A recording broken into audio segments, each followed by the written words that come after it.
All right, Coach. Exciting game there. A long one. Yeah. A long one. Are you a little tired right now? Yeah. So, first off, what was the Dusty Isaacs plan there? When he came in, was the plan to let him go, or did his outing sort of dictate? The outing kind of dictated a little bit. I made a real mistake when Dusty came in. The score was 3-2, man, on first and third. And I let our catcher throw the ball through, and if we hold the ball right there, you got the number 9 hitter up, and he may get a base hit. We all know that. But I made a mistake there, and that really put us into the situation where here we are playing 3-3 till the 14th inning. But Dusty had not pitched in a while. He'd had a little bit of a tender arm, and so we had held him out a little bit. So he was able to go, basically the 75 pitches, which has kind of been the limit that I've allowed our pitchers to go. But he did an absolutely marvelous job tonight. He really looked good. And what was you most impressed with in terms of his outing? Was it more his stamina or his locations there? He got a few strikeout looking. Yeah, it was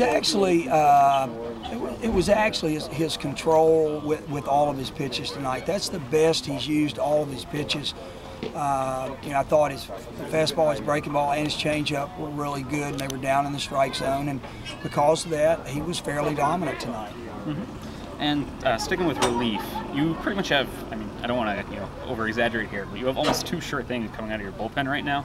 And how comforting is to know if one of your pitchers gets in trouble, you go out there, call for Slaney, call for Connolly, they're coming in, that inning's ending pretty soon. Well, I think any quality team that is going to win pretty often has got to have a good bullpen. You look at any of the major league teams, you look at any of the South Carolina over the last 3 years going to the championship series of the College World Series, great closer, and so I have a lot of confidence in Dan and Ryan, and so I feel really good about that. Dan came in at a really good slot for him tonight, and then of course Ryan came in. I did not expect to use him tonight at all, but when you get into extra innings, he stepped up and said, "I can throw for you."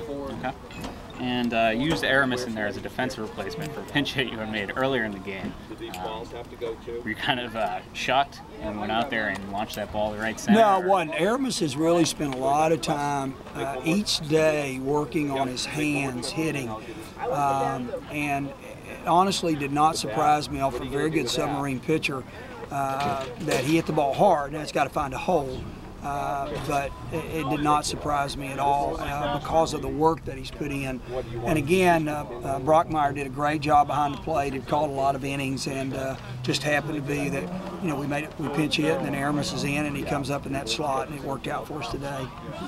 And late in the game, this one sort of went into extras, and your guys were out there. They were working the count a lot, taking a lot of pitches. How important is that in today's extra inning games when you get deep in the Well, they were taking on their own. I didn't give one take signal in 14 innings, so that's kind of their own discipline. And this group, I tell you, this group plays better when Coach Roberts leaves them alone and lets them play, and that's what I've tried to do. And they've just done a magnificent job with it. I'm just really pleased with the way they play the game.